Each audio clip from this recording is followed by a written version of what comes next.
Well, welcome everyone. My name is Eileen Hayes and I'm the Executive Director at Michigan Faith in Action, and we are proud to be a co-sponsor of this Flint School Board Candidate Forum. It is an event that is coming about through our partnership with the Michigan Education Justice Coalition, also the Genesee Flint Literacy Network, and two additional partners who are also, we're fortunate enough to have this evening as our moderators.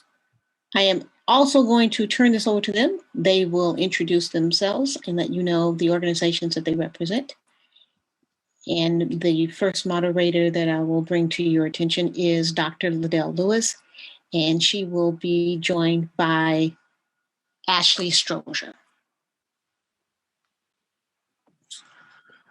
Good evening. I'm Dr. Liddell Lewis, and I am a proud resident of Flint, born and raised. And as you see, I definitely have a stake in this race because I am pro-Flint. I have a son that attends Flint Elementary, and and I'm also a local business owner. So it is definitely a priority for me to be here today, and I thank you for your participation. Well, good evening, everyone. I'm Mrs. Ashley Strozier. I am also a very invested individual in this candidate race that's taking place, and the reason that we're all gathered here today on live. I'm a proud Flint resident. I consider myself to be a heavy community activist, wife, mother of 3, but I actually have 2 students that attend Flint Community Schools. If my face looks familiar, it's because I serve in multiple capacities, especially those positions that help and impact and encourage parents. I have the honor of serving as the current Title I Citywide Parent Advisory Council Executive Board Chairwoman, but I'm also working hard serving those families that are connected and that attend Homestead Middle School Academy. So I consider it an honor and a privilege to be a part of this conversation this evening.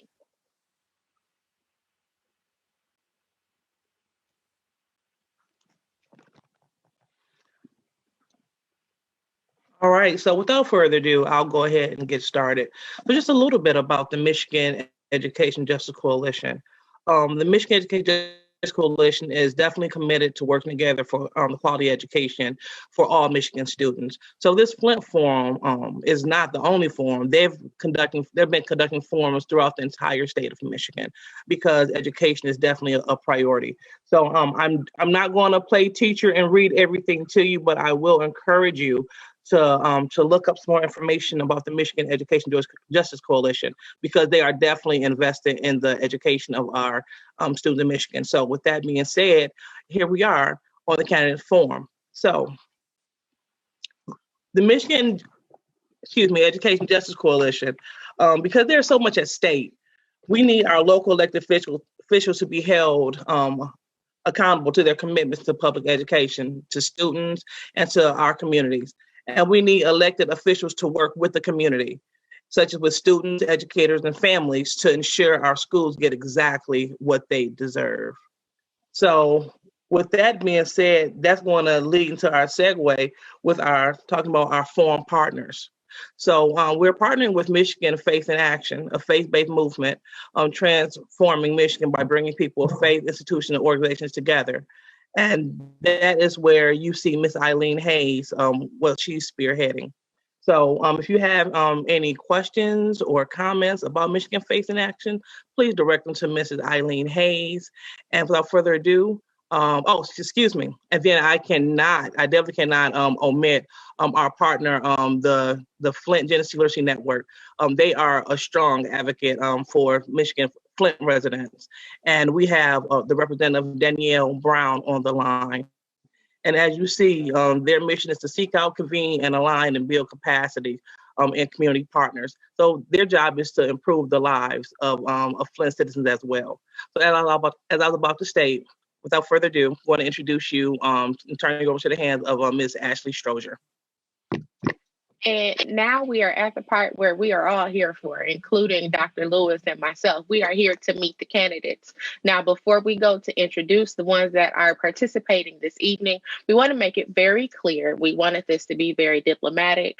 We wanted to make sure that everything was on a fair and level playing field. We want to make sure that you all understand that this is going to be a conversation. We are not debating. We are not here to bash or to put out negative connotations towards anybody that is currently serving, that has the potential to serve in the future. We are just here to get to know the candidates. With that being said, every single candidate that is on the ballot for this year has been reached out to in multiple ways and multiple forms of communication. So the results of that are the ones that we are getting ready to introduce. So participating this evening, we have Ms. Laura Gillespie McIntyre. We have Ms. Joyce Ellis McNeil. We have Mr. Michael D. Doan. We also have Mr. Timothy Abdul Matin, Mario Deshaun Booker, and also Billy Mitchell. And just to repeat that, we have made an effort to make contact with every single candidate so that they could participate in this, but for multiple reasons, it could have been scheduling conflicts or anything of that nature, they were unable to participate. So we look forward to you all reaching out to those individuals on your own term. And again, we want to encourage you to gather the data, get to know the candidates, but we are certainly happy to have the ones that were able to make time for us this evening. So we're going to start with the first question. It states, it's no secret that Flint Community School has lost pupil count to neighboring districts. What are your plans to help retain and or regain those students? Each candidate will be limited to 2-minute responses. And so this first question, we are going to start with Ms. Joyce Ellis McNeil.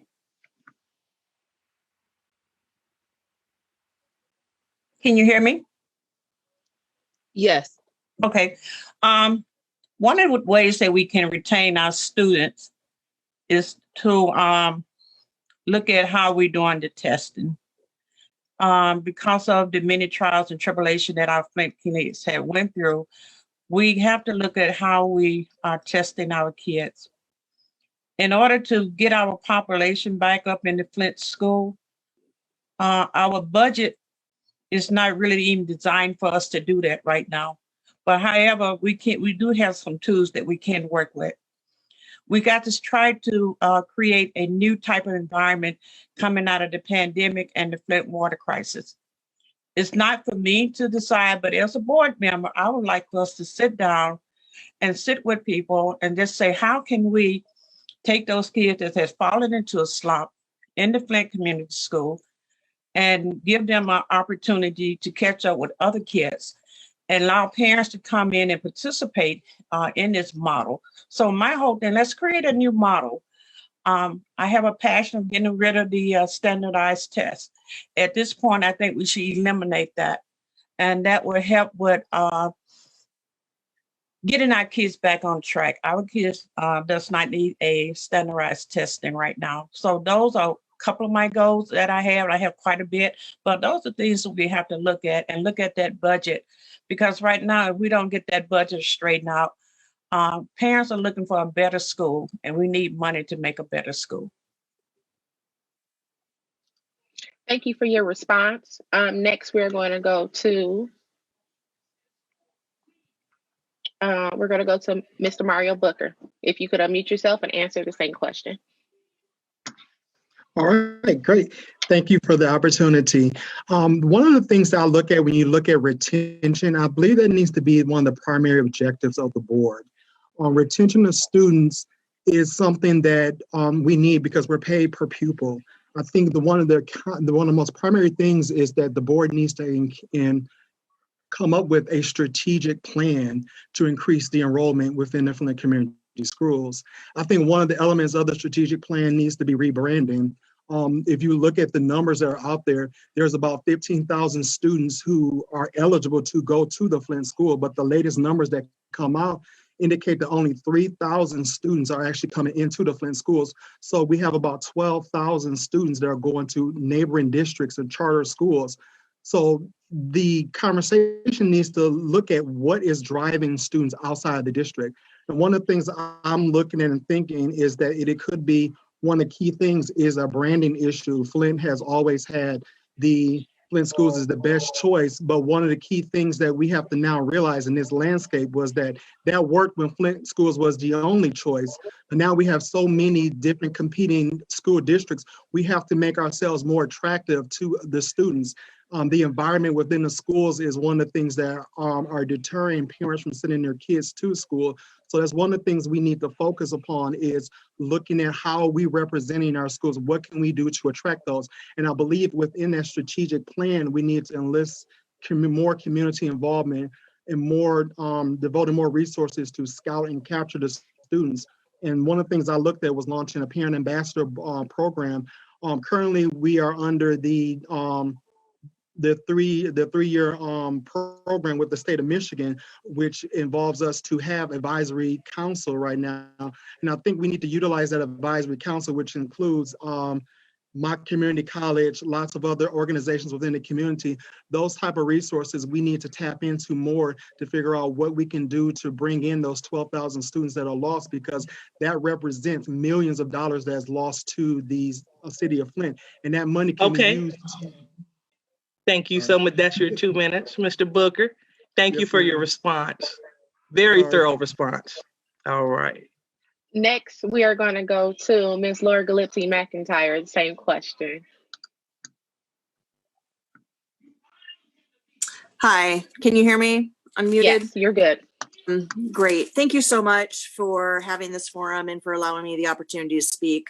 This is a very serious question, and I'm not even sure I would agree with how it's being asked, because it's not about retaining students necessarily. It's about the whole system and the way that schools have been structured and de-invested and defunded over decades. And so we have to look at like the systemic problem. So I think we need school board members who understand that it's a larger problem than just a school board issue, and who are committed to, working in the community as well as on the school board. A few of those things: you can't have students if you don't have families and parents and people living in the city of Flint. We have a huge problem with people having to move around with rent. You need a stable environment. You need a stable community. And there's a lot of things that destabilized Flint. And one of those is water affordability. We need to have affordable, safe, clean water. We're still in the middle of a water crisis, and we need to ensure that we follow the United Nations plan of having a water rate that is affordable and accessible to people, so they don't have to have their water turned off and be evicted or leave a home or go to another place because of water. We also need to really look at eviction diversion and the people that are getting evicted because of COVID and unemployment. I mean, these are things that are just no-brainers, but it does involve the school. So the school board has to pay attention to the whole family. So we need to also pay attention to insurance redlining. The fact that we pay a disproportionate amount for insurance, for homeowners insurance, for renters insurance, for car insurance. You can't have a stable community and a stable school system if you don't have these things in place. So these are all, part of what needs to be looked at, so that we have people who can actually live here, so that they can actually choose to go to the schools. And the schools need to stay public, and they need to stay local. So I am against Great charter answer. schools. Is that the end? That's your 2 minutes. That's my 2 minutes. Yep. Okay. Yep. Thank you so much. Like I said, All right. Thank you, Ms. Thank you. McIntyre. Yeah, thank you so much for your response. Next, we're going to go to Mr. Michael Doan. If he could unmute himself. Same question. Hello, how you guys doing today? So I agree with the three that has already went. They all had fantastic ideas and ways to go about it. I'm actually with my good friend, Mr. Burke, saying that we need to go deep into the community and go rebranding Flint. A lot of things that Flint Community Schools do is stuck on the way that they used to do it when they had over, so many students, 20, 30, 40,000 students. Now that they're a smaller district, they need to, rebrand themselves to be a smaller district to actually go into the community and try to get more students and come up with new ways, new ideas to implement into the district. Also, I believe that we need to think about like how the last lady was saying. I'm not real good with names, so excuse me, but I don't mean to get nobody's name wrong. But I think we need to think about, how is not stable here no more. People don't have jobs. We're going through a water crisis, all that. We need to think about the skill trade. If we can try to get these companies that like Lear, the ones that are trying to come back into the community and help our families out with jobs, we need to, excuse me, I'm getting another call. We need to partner with those companies who's trying to come back into the community and do good things and create a skill trade center for the kids that's getting ready to graduate. That way we can also make sure when we implement the students with the curriculum, we can also be trying to get them jobs. I'm sorry, I'm losing service over here. I got bad service, so I hope I'm not cutting out. I'm trying to get everything out within this 2 minutes.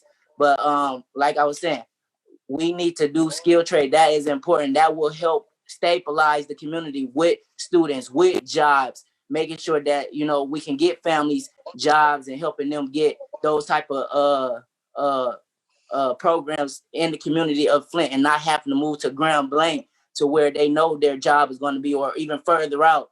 So that's what I think. I believe rebranding is Thank you, number Micah. one. I believe, I'm sorry, was that the 2 minutes? Yes. I'm sorry. Yes. Thank you so much. You're fine. Thank you. Yeah, thank you so much for your answer. Next, we're going to go to Ms. Billy Mitchell. Same question. Yep, you're good.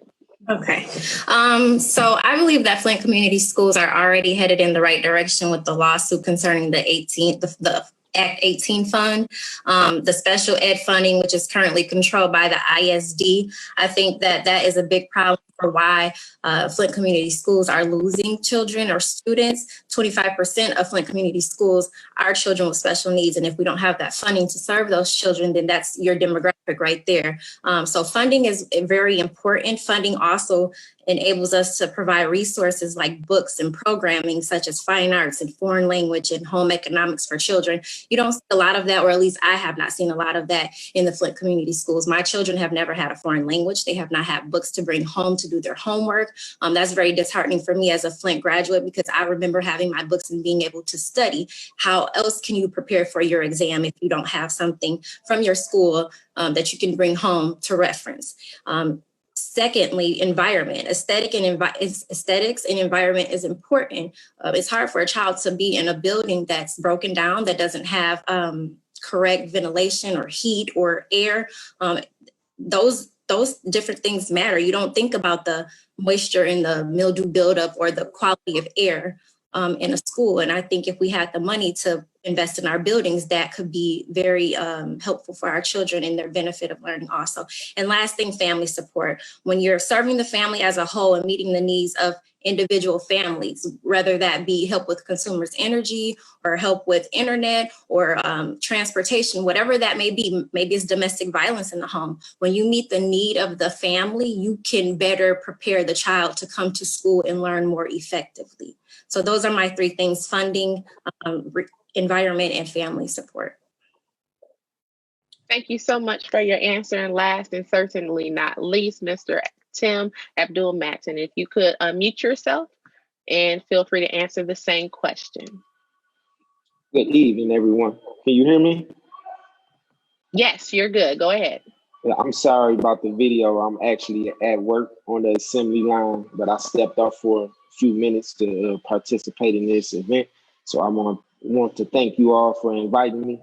And I would say it's a combination of things. You know, one of the things is infrastructure, right? We have to reinvest in our infrastructure, especially pertaining to Flint Community Schools. I mean, we have one high school, which the building is quite old. And one of the reasons why parents and children are de-enrolling in our school district is because the aesthetics, the infrastructure, right? They have concerns about that. So I believe if we can find a way to get funding or investment into our infrastructure to better improve how our facilities look, that can be attractive. I also believe in expanding our curriculum, how and what we educate students with.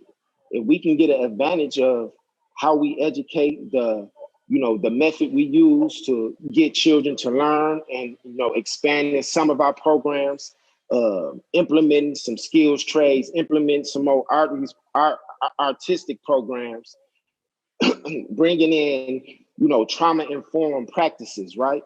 Because a lot of our Flint students have experienced some type of trauma, especially with this water crisis and the violence that goes on in our community. So bringing those things in where families and students will feel safe and feel good about where they're coming to and feel good about what they're learning and how they're learning it. So we must look at how we are educating our children and what we are educating them to be competitive in this 21st century and market. If we don't grow with the time, we're going to constantly lose children, and we won't be able to retain those students, right? Then you have to look at community involvement. I believe that as a board member, we should be more involved in the community. I know myself, I started being involved in the community with some things, and I believe that is an asset that we need on our Flint board. The more visual we are. Tim, thank you so much. I want to pause you there. That's your 2 minutes. Thank you so much.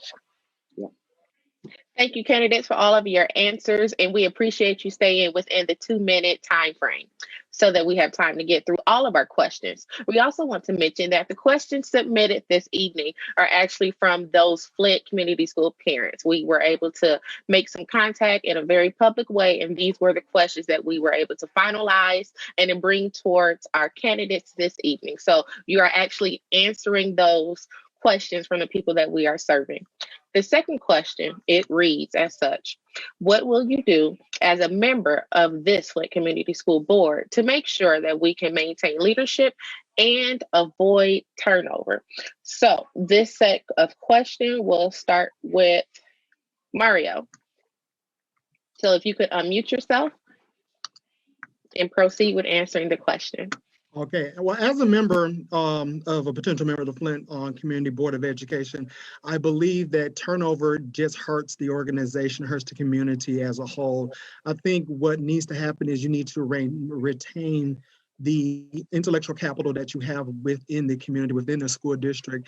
I believe as a board member, one of the things I learned even in business management is you manage up or manage out. And I believe in actively working with individuals. If you find a deficit within individuals in their performance, you work within that, encourage proactive and comprehensive corrective action programs where you can build upon that deficit, to build upon that lack of performance within the teacher, the superintendent, or wherever it could be, so that you can build upon that, so that we can keep that individual and keep that experience within the community. The Flint schools have seen so much turnover. Even at the beginning of the year, there was about 26 teachers who resigned, and various other professionals throughout the school district who did resign and did not return back for this semester, for this year. It could be due to COVID. It's due to a plethora of different reasons.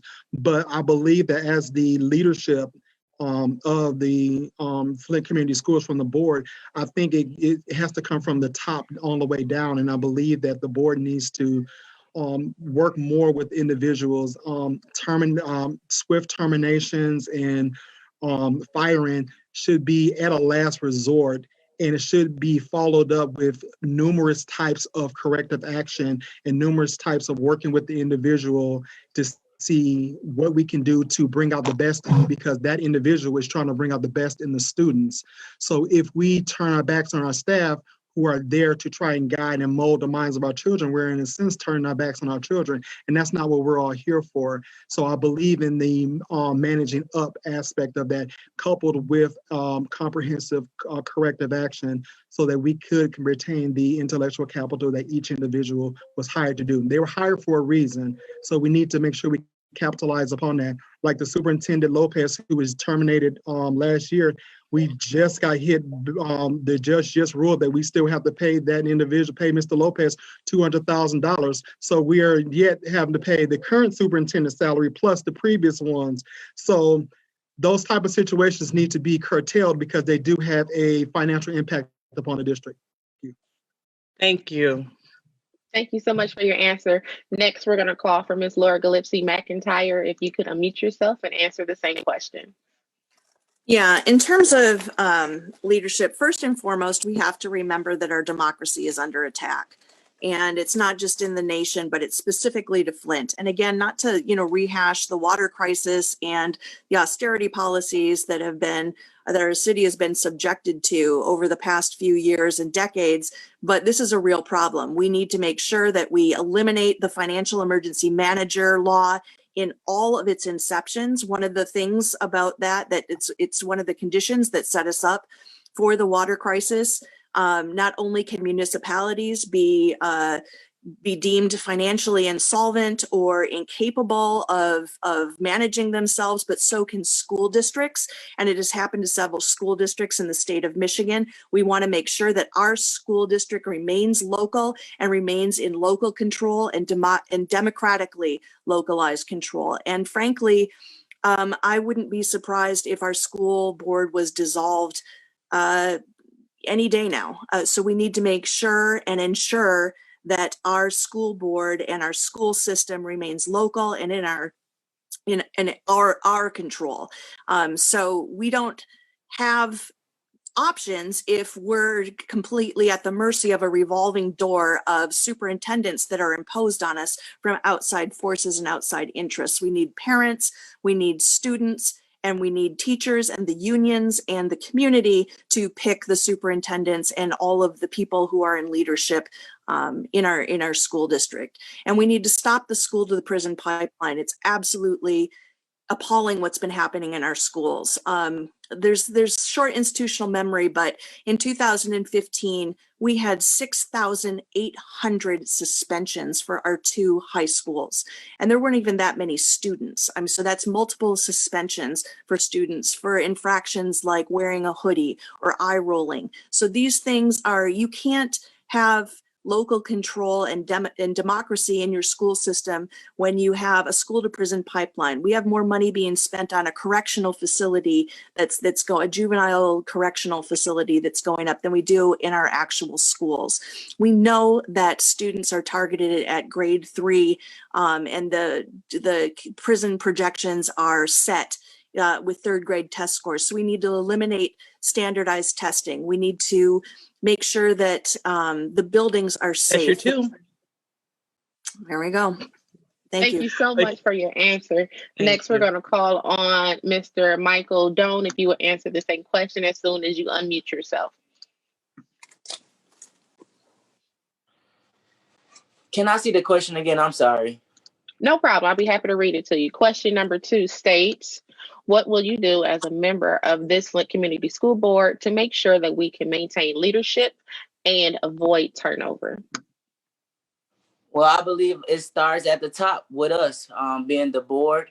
I believe that we have to reinvent or re-bridge the gap between the community and the schools. It's like, my opponent said in the beginning, it's been so many turnovers just within this year. And then last year alone with, getting rid of the old superintendent.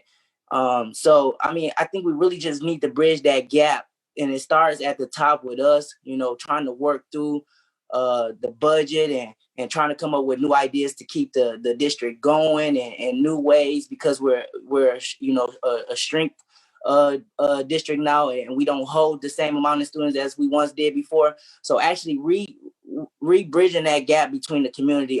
So many people in Flint has lost faith in Flint community schools just because like with the standardized testing and they kids being held back, or they feel like the teachers is not putting in enough effort in their child. So I think that leadership is within the board itself, and then us putting that leadership into the superintendent, and the superintendent putting it into her staff, and just going down.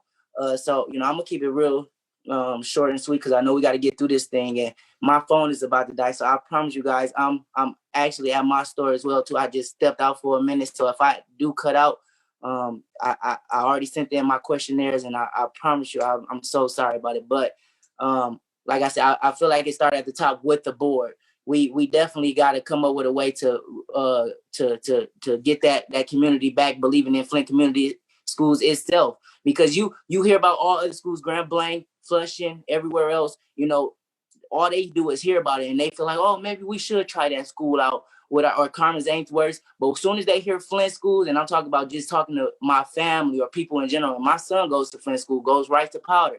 People, for the longest, my mom and dad didn't feel safe sending me to Flint school. So we just have to get that gap with the community rebuilt and start at the top. So that's all I really got to say. Thank you so much for your answer.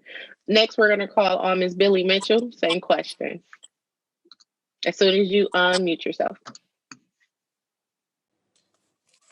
Okay, and I'm sorry if you hear kids outside of my window. The neighborhood kids love coming down to this house. So I believe that selecting and hiring qualified teachers and superintendents, and then having strict and regular evaluations will help alleviate a lot of those problems that we have with turnover. Also, teacher and admin moral support. I think it's very important that we take care of our staff. How can you expect them to take care of your students if they're not taken care of? It's very important. I don't think a lot of people give enough credit to the teachers or the staff and enough appreciation for what they're doing. And so when they don't feel appreciated, you will get teachers who become lax and who won't do their best. And so I was actually an ambassador for one of the schools. And so I noticed that the morale with the teachers was not what it should be. And so I approached the principal, and she told me that I wasn't crazy. And so we came up with a mindfulness room for the teachers, and they used that whenever they felt like they needed a break. We came with different activities and morale boosting for the teachers, like just something simple as gift exchange during Christmas time. And you could tell the environment started to change. The teachers were talking to one another. They were like, there's two hallways. This hallway didn't talk to this hallway, but we've switched it so that they would have to speak to one another. And so, and even community resiliency training for these teachers. Teachers are dealing with a traumatized community. If we're not preparing them to deal with these different issues from the lead or from whatever that Flint is going through, now we're going through this pandemic, how else do you expect them to function, especially if they're not teachers from this community? So taking care of our teachers and selecting quality staff and evaluating them regularly, I think can help with turnover. Thank you so much for your answer. Next, we're going to ask if Mr. Tim Abdul-Matin could unmute himself, and he is next in line to answer the same question. Yes, I would say it starts at the top as well. Us as board members, I think we set the example.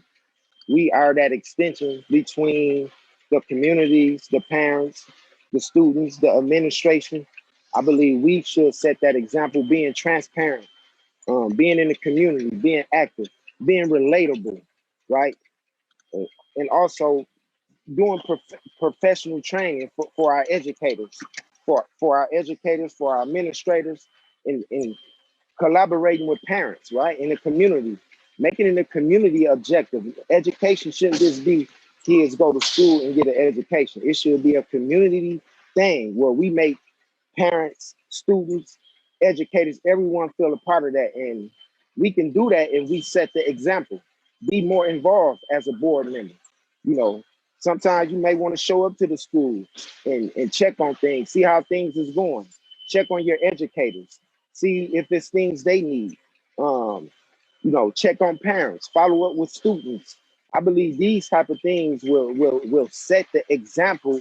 And once the example is set, we will increase. People will start to say, hey, you know what? They care about me.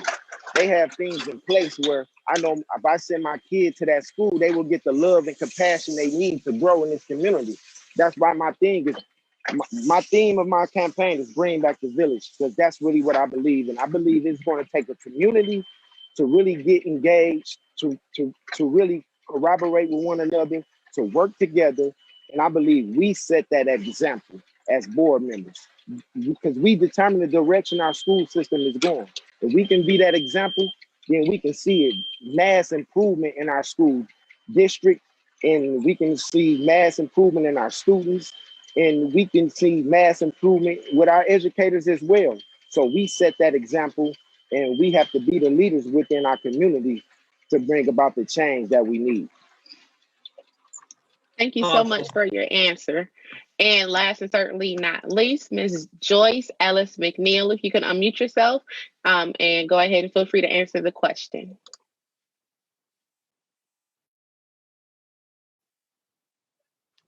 Okay.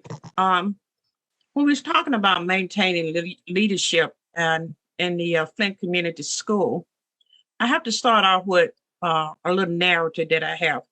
I worked at Dorado. I worked at Homeschool. I done worked at Northwestern, Southwestern. And I pretty much have not really found a really bad teacher. What I have found is overwhelmed teachers. Can you guys hear me pretty good? Hello? Oh, okay. So what I have found out, we have overworked teachers. When you go into a classroom and a fourth grade class have had 8 teachers within 1 year, that shows something. We have to create an action plan that bridges that parent, teacher, and community gap that we have. And let's face it, this pandemic and the water crisis has shifted the way that we are going to be educating our kids. We got to redefine what leadership look like. We are going to be using more of your guest teachers. And your guest teachers seem to be around for over a year or so. We got to bridge that gap where they can work side by side with a certified teacher so these kids cannot keep having all this interruption. If we bridge a communication gap, what Billy was talking about, where we learn from each other, as long as we keep having this interruption in classes, where kids' behavior is not the normal behavior.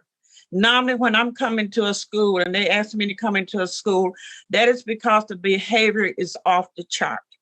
So what we have to do is teach our teachers, as Billy said, that does not live in the community. They have to love the community to come here and teach. But what they don't understand is the trials and tribulations that the Afro-American community. We have to be able to have more cultural teaching in our classroom. That teacher needs to understand that child's background. A lot of times. Okay, we'll have to stop you there. Those are 2 minutes. Oh, okay. I kept freezing up. Did you hear me? Yeah. Oh, Yeah, okay. you were very clear. We couldn't tell that you were having technical difficulty. Okay, so for the third question, the question is, why do you want to be, allow time to the question to be visual, why do you want to be a Flint Community School board member? And so with this line of question, we are actually going to change up our order, and we're going to start with Ms. Joyce Ellis McNeil.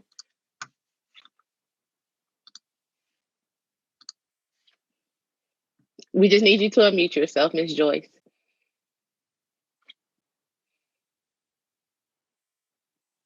Did that work? Yes, it did. Go ahead. Okay, I've been in the community for about 20 years, working with the parents, the teachers, and the school. I have seen the ins and outs. I have heard the teachers complain. I see what's going on inside the school. I see the referrals, the suspensions. We can't get around that. We got to stop kicking these kids out of school. I do have some plans. I do have some ideas. I've been doing it for 8 years. I think I know what will work. But the only way it's going to work, we have to have people that have been inside that school, that have experienced what I'm experiencing, to sit on that board, and let's look at that budget, and let's have some serious conversation and get the parents involved. That's one of the things the parents say, that the board does not listen to them. I'm going to be one of those board members that listen to the parent and the teacher, and we're going to sit down and come up with a solution. if I can't come up with a solution, I am going to get back to the community and the teacher. But I think that I would do very good on the board because I know quite a few people in the community, and I have been back and forth talking about a negotiation with special education. And I really want to see special ed move in the direction that I think it needs to be and getting those funds to make sure it works. Thank you so much for your answer. Next to answer will be Billy Mitchell, as soon as you unmute yourself. Okay, so I am born and raised in Flint. I'm a mother to Flint students. I was afforded the opportunity to be an ambassador, not for Flint schools, but for ISD schools. And so through that, I learned a lot of different avenues that parents can take, like going to Lansing and vouching for our students for the read by third grade law. I just learned so many different things that I realized were disadvantages to the Flint community. And so I would like to see the Flint schools flourish like they once did. Like I said, I'm a Flint community school graduate. All of my schools were Flint schools. And so I just remember a time where there was different programming, like after school, like stepping stones, and I could go to wood shop and I could do home ec and I could do this and I could do that. And it's not offered anymore. So Flint schools really were the best choice. And I know that we can get back there if we have people like myself who have a great understanding of what children need, who have a passion for seeing the future of children be greater than mine was. I know that if I was a school board member, that I could offer that to the Flint community schools just with my wealth of knowledge, and even with the folks that I know, the mentors that I have who are people that have been in Flint community schools. And so that's why I want to, all for the love of Flint. That's why I want to be a Flint community board school member. Thank you so much for your answer. Next to answer this question, we're going to call on Mr. Tim Abdul-Matin, if he could unmute himself. Yes. I want to be a school board member because I honestly feel like I've waited too long to get involved. I love children. I mean, I have 2 children myself. I find myself always working with children. And when I look at the scope of the education system here, I feel like I have a voice and I have experience that a lot of these children experience now. And I can use that. I can use my platform to be that voice. I can use that platform to help them get through some things they're going through. And I can add some diversity to the board, and we just need more men like myself to step up to the plate and be leaders in our community. So that's one of the reasons that I decided to run. Is I wanted to be a leader in my community. I wanted to give back by helping children. I wanted to give back by, getting our school system back to the greatness that it once was. And I feel like now is the time. It's better than ever. So that's why I stepped up to run for a school board member, and hopefully I'll be in there. Thank you so much for your answer. Next, we're going to call on Mr. Michael Doan to answer the same question. So I feel like all the candidates are great candidates. They making me want to vote for them. I think we all have some of the same views. I got into this race just because of the same thing. I want to be a school board member just because I feel like a lot of the things that I know today, I can share with the younger generation. A lot of people, I'm only 25, just turned 25 this year, blessed to see it. A lot of people have helped me on my way to, being the person I am today, which is an entrepreneur, a great father and husband. I want to be able to give some of these kids the same opportunity, man. We come from a small town, Flint, Michigan, that you don't have really many opportunities. And a lot of these kids are giving up on education. We need to show them that education is still fun. It's fun to learn. It's fun to know knowledge, because that's the most important tool on your tool belt. Nobody can take your knowledge away from you. Nobody.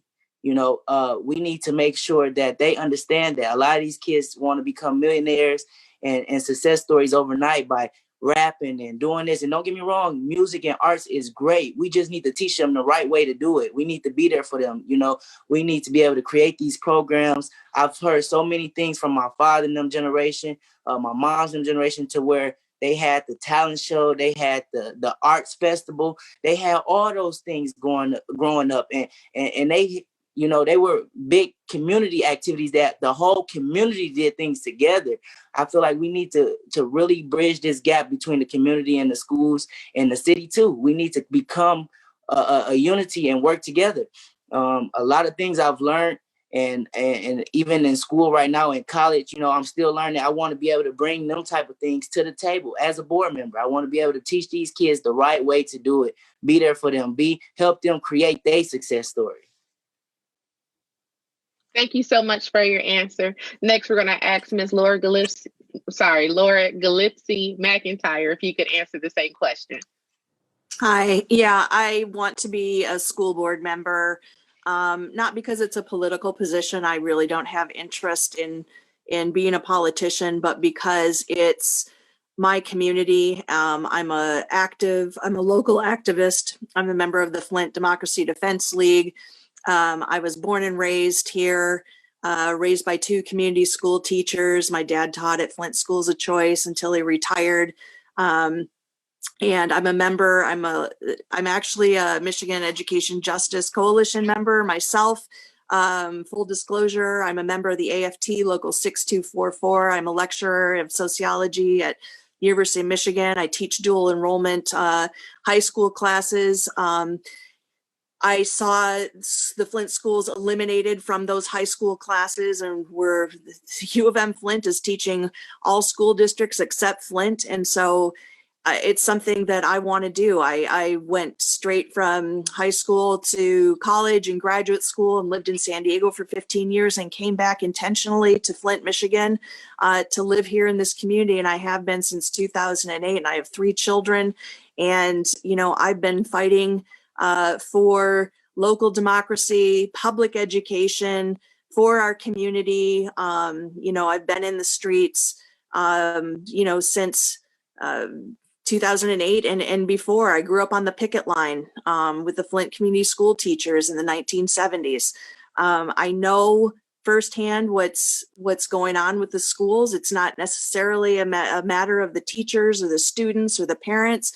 There's some shenanigans going on behind the scenes with our Board of Education, with the GISD, with the Mott Foundation. And we need strong board members to stand up to these powers that are coming into our community and taking over our local democracy and our public education. If we don't stand up and do something now, we're not going to have a public school system, just like Benton Harbor and Muskegon Heights were stuck with after the financial emergency manager came in and took over their school district, and even Detroit for a while.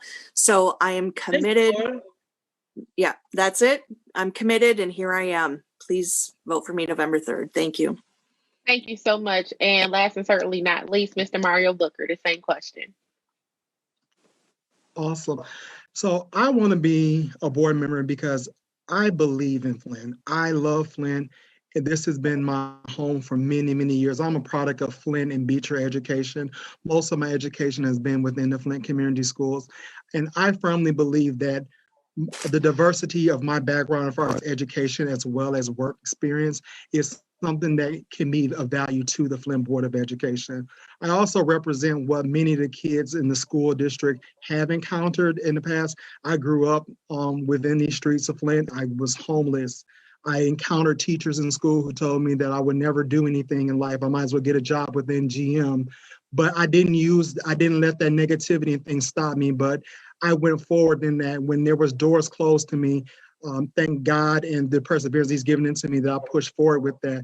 I went forth and pursued my education within IT up into my master's degree. Now I'm pursuing my PhD in IT. So I represent what could happen within the Flint community schools, that kids who were tried to be pushed out and pushed down, but persevered and did not leave the city of Flint, but still came back. And then I want to come back and give to show to any individuals who look like me, any caramel colored boys or girls who are looking in the school districts right now, or any child who may have been pushed down or pushed away and this may feel like they could not move forward in life. I want to stand with them and stand and show them and represent to them that no matter what, you can move forward. I wasn't supposed to be at the education that I have now or with the job that I have now, but through God, I made it to this point, and I want to be a representation of that to the kids here. And my work experience, as we can see upon all the candidates here, there's a diverse field of candidates that we have here with many backgrounds that could supplement the board. And I look at my experience as someone who has the experience within IT, within learning facilitation through the state of Michigan, who has experience within business management, who can work with the board and work with community leaders to pull together funding and create collaborative cooperations between many different organizations to help build and create funding opportunities for the city of Flint, for the Flint Board of Education. And that is why I feel like I can be a good board member and ask that anyone vote for me for November the 3rd for Mario D. Booker. Thank you so much for that. We do have a few minutes left, and we are going to throw at you a bonus question. Let me change the spotlight. So you all of our candidates this evening have hit on infrastructure at some point in time. In the event that there was a school dealing with an issue of mold, with you serving in this capacity, in what role would you serve and how would you go about handling the issue in the best interest of the students and staff members that have to work in that environment? And randomly, we are going to start with Mr. Tim Abdul-Matin, if he could unmute himself. Yes. So with the issue of mold, I mean, first and foremost, we have to, excavate that. We have to remove, especially if it's harmful mold. We have to remove students, teachers, whoever from that building. Then we will have to make sure we take care of the problem, bringing in the right professionals who can, get rid of the mold or treat the mold. Hello? You're still there. Go ahead and continue with your answer. I'm sorry. Yeah, so I believe we have to look at those options. I mean, there's so many different things we can do and so many things that we can do with that issue of mold. It really depends on how severe it is, but we don't want our children, being in a building that's, infested with mold. It can compromise their immune system. It can make them sick, and educators as well. So we have to do what we can within our own funding that we have available to try to get that situation taken care of. But that is one of the main reasons why I say that we have to look at infrastructure and the aesthetics. If we can't get the facilities to be up in par and healthy and safe for our children and our educators, how do we expect to retain students and gain students? That's health and safety one-on-one. We have to do a better job at maintaining our facilities, making sure they're safe and secure for our children and for our educators and anyone who's entered that building. So that's what I would say. We have to do our part in making sure that we have an infrastructure that's in place, that's safe and secure. Thank you so much for your answer. Mr. Mario Booker, if you would answer the same question. Absolutely. Mold exposure is a very serious health issue. I think with the first instance of any type of mold exposure within a school district, within any type of building where children or adults are present, I believe at the first thing there, we need to close down and do a mold treatment.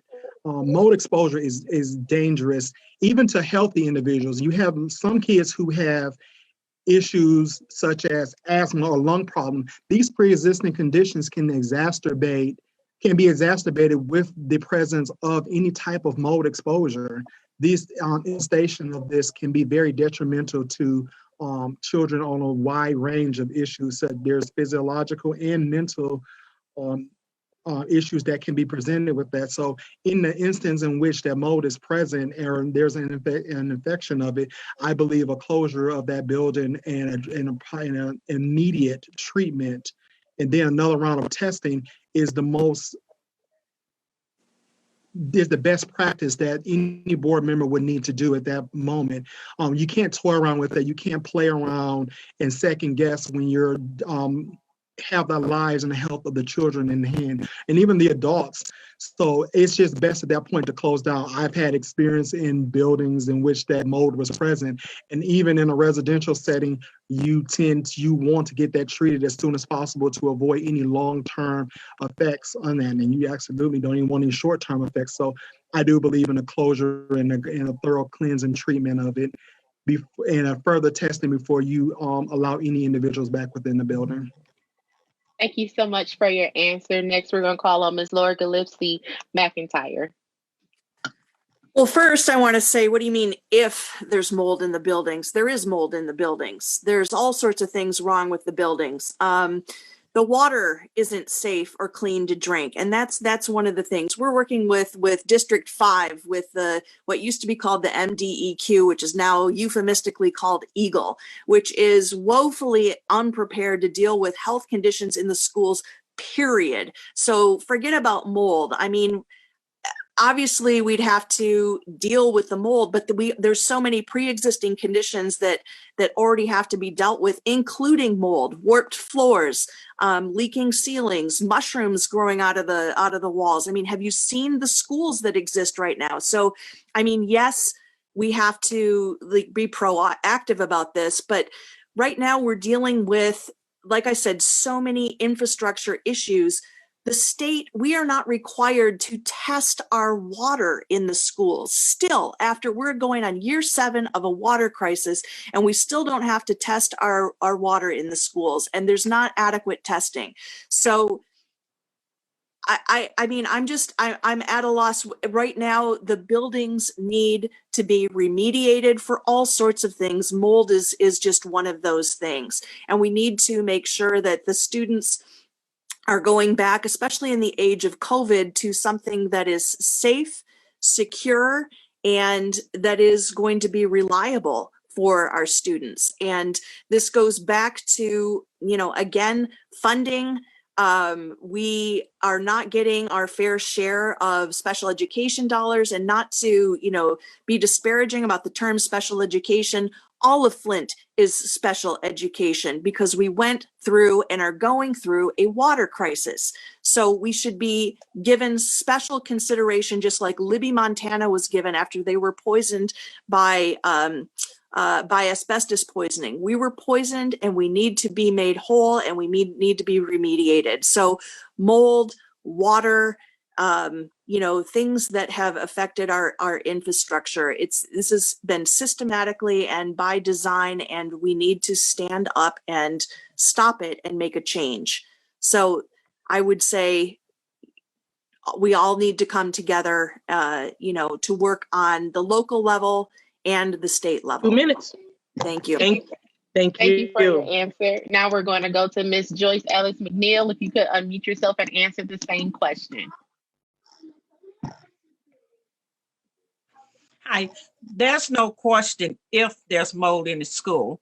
There is mold in the school. Anywhere you have water damage from the roof, from the roof down to the floor, day after day, year after year, there is mold. I can walk into a school, and I won't call its name, but you can tell there's mold because I begin to wheezle.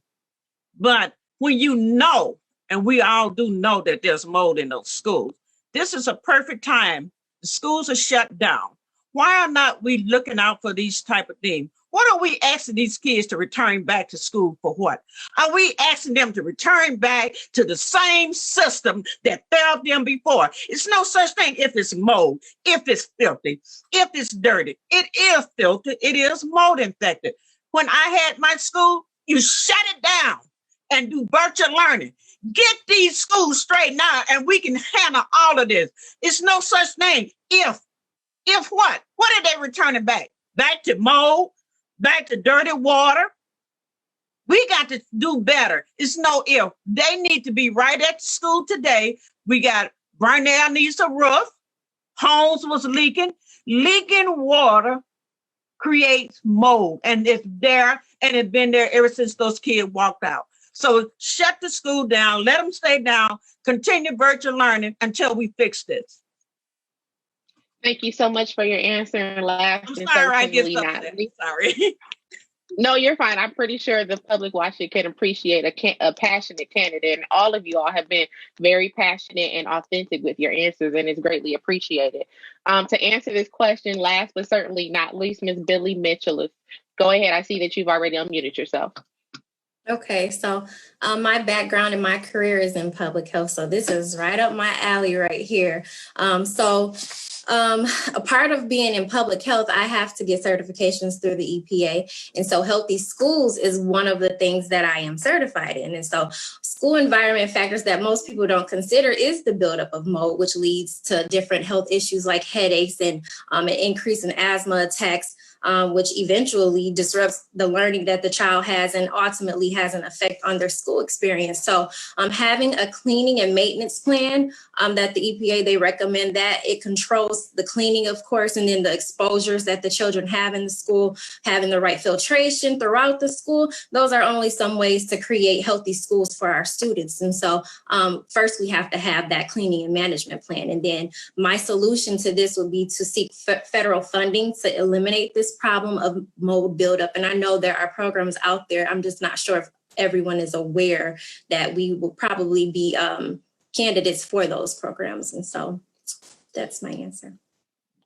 Thank you so much for all of you all. Thank you so much for your answers for all of the questions we asked this evening. At this time, I'm actually going to turn it back over to my co-facilitator, Dr. Liddell Lewis.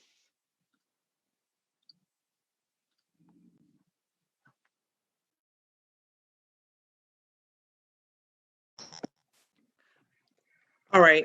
So as you see, we are doing excellent on time. It's only 7:07. So as the next slide states, for next steps or for more information, you can definitely get the information at www.michiganed.org. But what I would like to do, I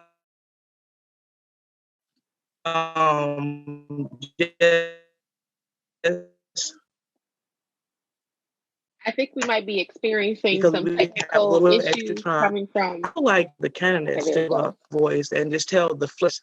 And then, okay. Go ahead, Dr. Lewis. I'm sorry, your video was Okay. cutting in and out. Oh, okay. Ooh.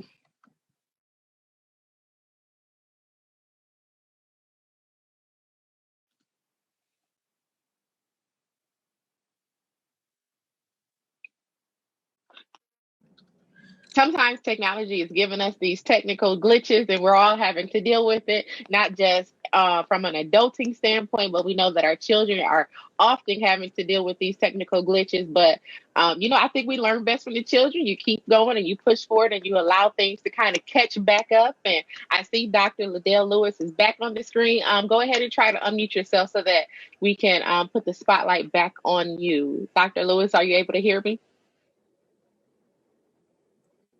Well, while we're giving her. So I think that I know that I'm not on the screen, but I think that what Dr. Lewis was proposing is that because we did have a little bit of extra time left over, she wanted to know if we could just take and give everyone just 1 minute to share why they believe that they should be elected as a school board person for Flint Community Schools.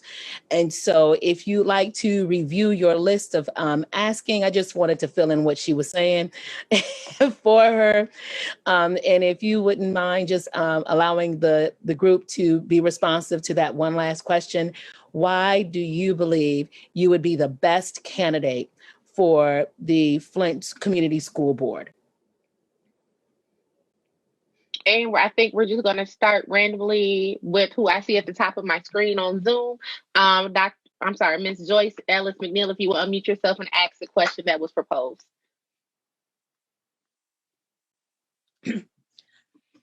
I think that you should vote for me. I've been working with your kids and I had them from an infant all the way up to the 12th grade. I don't work very hard in this community. I have traveled to Lansing, working with NAACP, with MDE, trying to make sure that we have the right curriculum. I have been on the ground trying to figure out what is best for these schools. I have worked in the Flint Community School for over 9 years. It is time that I sit at the table and address the issues that we have. And I am a fighter. I do not hold back.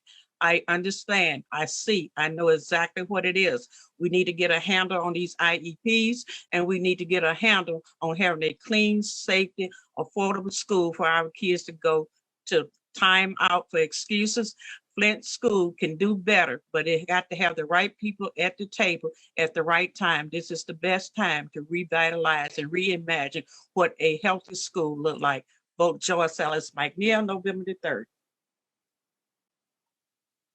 Thank you so much. Ms. Laura, go ahead with the same question proposed. Yeah, so I think I would be the best candidate for school board because I am a lifelong educator. I'm from Flint. I live in Flint. I have children right now. I've been active as a community activist, going back many, many years.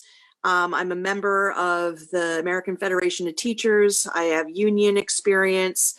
I have teaching and the high school experience at Southwestern. And I know what's going on. I've helped do research, at the university level and at the activist level. And, where we are now in Flint, the Flint Community Schools is by design. And it's something that has been systematically has been created over the past several decades. In fact, you can look at Andrew Highsmith's book, Demolition Means Progress, and see the trajectory of what has happened with Flint Community Schools. And if we don't do something now, we're not going to have public schools. We're not going to have community schools. And we have never had desegregated schools. Our schools have always been segregated, whether by name or by de facto. Now we have administrative segregation, and that has to stop and that has to end. There are several. Thank you, Laura. Yep. And yeah, thank you. Yeah, and just a reminder, if you would like more information or if you would like to hear more about Laura's platform, you could definitely reach out to her. Are you on Facebook, Laura? Yep. Yeah, on Facebook. My information's public. Awesome. All right, thank you. So, Ashley, next candidate. Yes. Now we are going to call on Ms. Billy Mitchell. If you could unmute yourself. So having me as a board member is having a member who fights tirelessly and unapologetically. It means having a board member who goes to whatever length necessary to educate myself on what my community needs. And also having me as a board member means putting people before pride, profit, and politics. I value partnership. And so that's one of the greatest things I think about being on a committee is getting the different perspectives from different people and being able to build off of one another. I'm not a member that would, succumb to fighting. And so I know how to navigate through conflict while still being productive. I think that having me as your board member would mean having someone who has your children's best interests at heart. And so vote for Billy Mitchell, November 3rd. You can find more information about me at billyforyouth.com. And you can even call me at 810-240-7027. And thank you for having me here today too, also. Thank you so much for that answer. Mr. Tim Abdul-Matni, if you would unmute yourself and answer the proposed question. Yes, I believe I am the best candidate for the Flint School Board because, number one, I am a fighter. We need someone who will sit in this position and fight for our children, fight for our educators, fight for our school district. We need someone who we can trust. I'm transparent. We need someone who is honest. We need someone who has relatability to parents and students and what they're going through, not just in the school system, but outside in the environment. and I'm a local activist. I have been on the ground for several years with my nonprofit organization. I've helped bring safe places for youth. I'm dedicated. My life is dedicated to helping others and giving back. And I believe a strong man like myself has a duty to step up to the platform and be a voice for children, be a voice for our school district, and being a voice for Flint so that we can bring back the village and we can restore what should be here in Flint, which is greatness. All it takes is individuals who will work collectively, who has the heart, who has the vision, who has the passion, and has the life experience to go about and bring about that change. And I think I am the person for that. So please vote for me November the 3rd. And you can visit my website at Tim for Flint Schools, 4 as numeric 4, timforflintschoolboard.com. Thank you. Thank you so much for your answer. And last but certainly not least, Mr. Mario Booker, you will answer the proposed question. Great. I believe that diversity is needed for the board. What I come to the table with is experience. I thank you, Tim. Hello? Go ahead and continue. Yeah, continue. Her system is acting up pretty good. So okay. That was the statement from a long time ago. What I come to the table with is experience in technology, facilitation, and knowledge and strategic planning, as well as when it comes to public administration, like with government subsidies and program administration. I believe the current system that's in place, especially with the virtual learning that kids are encountering right here, calls upon the need for somebody who possesses a broad range of abilities.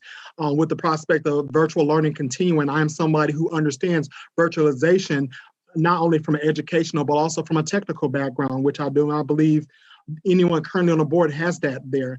I actually, excuse me, I believe the board can be enriched by somebody like me with a background in that and with my education. I am somebody who's from the community, who has not left the community, but used that and advanced my education. And I want to come back and bring that back to the Flint Community Schools. I desire for these schools to be uplifted and not ran down into the ground, but rather we should use that ground as a developing spot so that we can build upon that and use that ground to build new perspectives, new thoughts, and new conversation and ideas for the Flint Community Schools so that we could forge a better background for, not background, but future for our children, because we do not want the Flint school in the epicenter of everything else that's going on in the city, in the state of Michigan, to be left behind. So this is why I ask that you vote for Mario D. Booker on November the 3rd. Thank you so much. And I do believe that Michael Doan has joined back on our forum. So we're going to give him the opportunity to answer the same but last question. And the question was, why do you want to be on the Flint Board of Ed? It's that simple. So we're going to allow you to unmute yourself and answer that same question. Sorry about that, you guys. I lost connection. It's real bad service over here where I'm at. The reason why I want to be on the Flint Board of Education is simple, man. My son was affected by the water crisis. He is 7 years old now. He has autism because of it. And that even way before I decided to get on the Flint School Board, I have been on several boards about education. I currently help out with Cyber Education Center, was another program, a cyber program that we had brought to Flint back in 2017 that is still here and exists. What we originally tried to do is put the brick and mortar setting with the cyber world, just to try to test it out to see how kids reacted with K through 12 kids reacted with, the cyber world, but brick and mortar setting.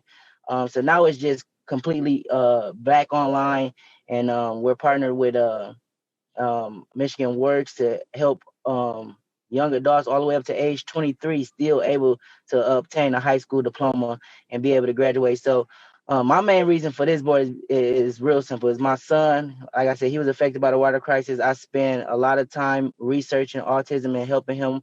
He's also, he has speech, he's speech impaired. So, man, when the things that, and I don't know how many people have kids, but the things that we do for our children, I swear to God, at first quit my job and everything to try to just see why he wouldn't talk, why was he so behind in education, and why he wasn't meeting the requirements that they wanted him to meet. So, it just devastated me to see him go down that path. And none of my family or my siblings, we wasn't like that. But because of the Flint water crisis, that affected him.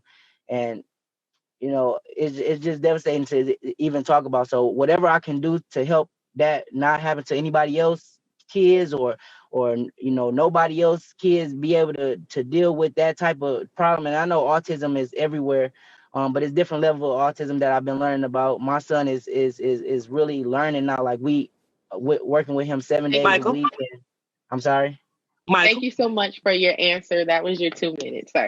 oh, I'm sorry. I know we can go on and on. Certainly, everything that we discussed this evening is conversation that we can go on and on and on, hours into the hours of the night. But we certainly appreciate all of our candidates and all of those that came together to allow this forum to happen. For those that are watching, tuning in live, or if you are catching this in replay, if you would like to know more about the candidates on a broader spectrum, please make sure you check out the following website, www.michiganedjustice.org. Again, that's www.michiganedjustice.org. And so now at this time, I am going to turn this last part of the forum over to one of our co-presenters so that she can close it out. Ms. Hayes, I'm turning it over to you.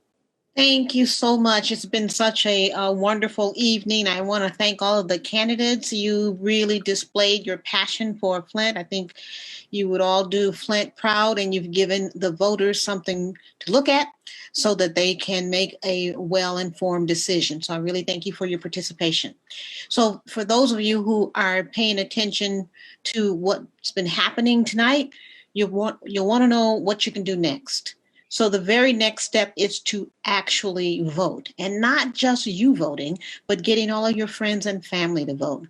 So there is a special training this Saturday, the 17th at 10 a.m. that will walk you through a way that you can contact your friends and family in a very easy conversational way to get them to vote. So if you really want to test out that theory, why not just show up to that training on Saturday with another 5 people? Show up with 5, and then you'll multiply the results of what you're trying to do. So that's a nice relational way to reach out to some people. The next thing that we want to make sure that you know about is when you get to that ballot, we want you to be able to be well informed to vote up and down the ballot. And so there are a number of other educators who will appear on that ballot, and there will be a statewide candidate forum that the MEJC is sponsoring next Saturday as well in the afternoon from 4 p.m. to 7. You can register for that at tinyurl.com MEJC forum /MEJC forum. And finally, Michigan Faith in Action is hosting another way for you to really get more people out to vote. If you don't get anything else out of this election, you know that everybody is so concerned about making sure that every single voice is heard and that every single voice is prepared to make an informed choice. So one of the things that Michigan Faith in Action is going to be doing on October the 22nd is we're holding a lunch and learn. It's a voting clinic to get all of your last minute questions answered about voting, how to track your ballot, how to check your registration, to find out if you've made a mistake on your ballot and what you can do to correct that at this point in time, how you can even avoid some common mistakes. All of those kinds of questions will be answered at noon on October the 22nd. And that link will be on our Facebook, and we will get that for you so that you'll be able to join us. Another thing that you'll be able to do with us is text out to the people who might be unlikely to vote. On every Tuesday night, we're doing a text-a-thon from 5 p.m. to 9 p.m. That's also here, but you can register to let us know that you're coming. That's bit.ly/organize the church. So that one's a really easy one to remember. bit.ly/organize the church. Also, more information that you can find in the Michigan Faith in Action Facebook page. So we welcome you to take a part of any of these last minute things that we've mentioned to you. And thank you for your support this evening. So I'm turning it back over to our moderators.